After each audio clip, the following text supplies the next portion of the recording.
Ayan, good morning po mga farmers. Welcome po sa ating channel, Tantan Farm TV. Shoutout po sa lahat ng mga viewers natin dyan. Kumusta po kayo? Sa lahat po ng ating mga subscriber, kumusta po? Ngayon guys is update ko lang kayo sa aking mga manok na alaga. Ngayon, ready for harvest na to talaga. Bukas, merong nagpa-reserve sa akin ng 100 heads. Tapos meron din sa sunod na araw, meron din 50 heads. Kaya pwede na itong i-dispose lahat. Bali guys is nasa 1.5 kilo na sila pataas. At yun, siguro ma-harvest na itong lahat ngayon. Ito guys, pasisilip ko sa inyo. At bago yun mag-intro muna tayo.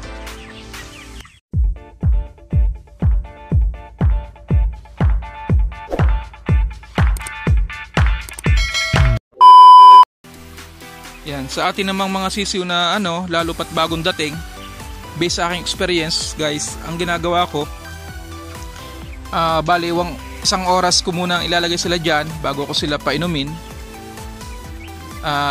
Isang oras din yun bago ako maglagay ng pakain nila. Yan. Nilalagyan ko pala yung painom nila ng electrolyte. Yun ang sa unang araw nila. Ito guys, probiotics. Yan. Yan yung nilalagay ko.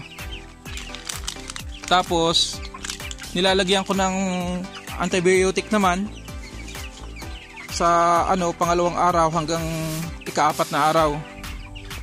Nilalagyan ko ng antibiotic para kasi hindi natin masabi na mamaya may mga bakterya sa mga karton, sa mga sako na nakalagay na yan na nakukuha nila, baka magkasakit sila. Kaya nilalagyan natin ng antibacterial. Yan. Pagkatapos noon, vitamins na guys. Vitamins na nilalagay ko hanggang 26 days. Ang vitamins ko ay Vitamin Pro. Yan. Yun lang ginagamit ko guys dito sa aking mga manok. Tapos pagkatapos niyan, tubig na yung nilalagay ko, 27 days hanggang ma-harvest na. Tubig na siya para yung ating mga manok ay hindi ganun yung chemical, para masarap yung karne nila, hindi ganun na puro talaga chemical na lang. Yan, makikita nyo yan, puro tubig na lang yung nakalagay dyan sa ating mga waterer na yan. Kung makikita nyo, puro tubig na yan. Yan, medyo madudumi na yung ating lalagyan ng tubig, kaya mamaya sasabunin ko yan, lilinisan ko para wala ng bakterya, kasi may bakterya yan lalo yung makikita nyo, mahahawakan nyo yan, merong madulas, kailangang matanggal yun. Ayan guys, at makikita nyo na malalaki na sila ngayon. Pwede na natin itong i-dispose lahat. Ayan. Bali ang natitira dito guys is nasa nasa 160 na lang. Dahil na-dispose ko na yung iba. Nabili na yung iba. Na-pick up na siya kahapon. Kaya kaunti na lang po. Ayan. Ito palang itong ginagawa ko dito sa painuman niya, tulad niya madumi na naman ngayon. Kaya madudumi na naman yung painuman niya guys. Ito ay nililinis ko isa-isa, sinasabon ko para maalis yung mga bakterya. Lalo na dito makikita nyo guys, yan mga dilaw na yan. At saka madulas, may madulas yan, kailangan nating tanggalin yan kasi yun ang bakterya na posibleng malipat sa ating mga alagang manok na to.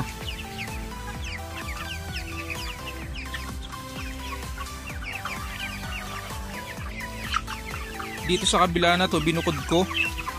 Nakapagbukod na ako dito kasi merong kumukuha guys dito na pa isa-isa. Yan. Mga nasa 2 kilo na yan. Higit. Tapos ito yung ating mga sisiw.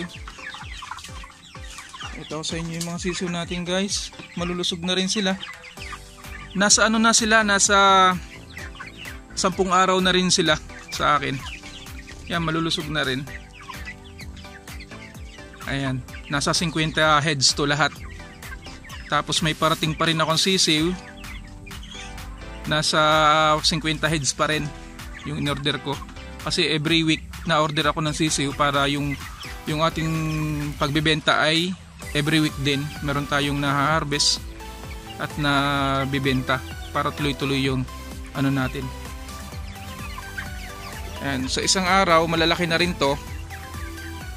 Bali kung makikita nyo itong space na to, itong may mga malalaking manok na to, dito ko nilalagay yung mga bagong dating na sisiw. Ngayon guys, wala pa yung sisiw kaya dito muna itong malalaki na to. Para hindi na ako mahirapang magpili kung mayroong bibili dito na pa isa-isa. Ayan. Medyo ano dito ngayon, makulimlim.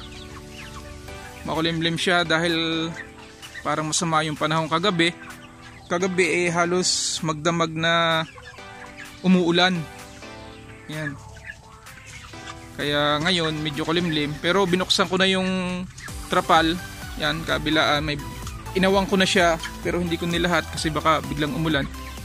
Para makalanghap din sila ng hangin at saka hindi sila mainitan. Yan. Ito nga pala guys, kung kayo mag-aalaga din ganyan at nakikita nyo na na naiinitan yung ating mga alaga, kailangan pala nating lagyan ng ceiling fan para sa ganun makabawas sa kanilang minsan kasi guys nai-stroke tong mga to minsan makikita mo na lang nakatihaya na so sobrang init ng panahon. Ay, alam naman nyo dito sa atin ang klima ay paiba-iba, minsan bigla na lang uulan, tapos bigla na lang iinit na sobrang init, kaya ayan.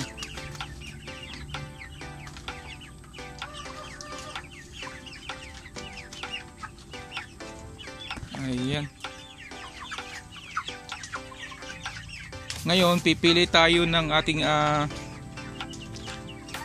ang malaki-laki kasi nga doon sa order kay ang hinahanap nung buyer ay mga oversize daw.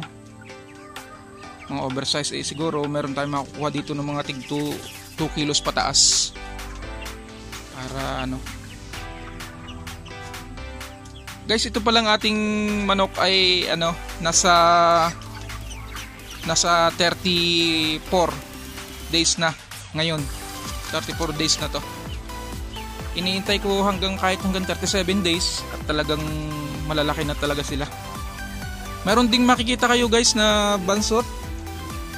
Kasi hindi naman pare-parehas na lumalaki sila. Kumbaga sa hindi sabay-sabay yung paglaki kaagad nila. Tulad nito bansot siya. Pero nasa to? Ayan. Siguro mga nasa 1.3 kilo. Ayan.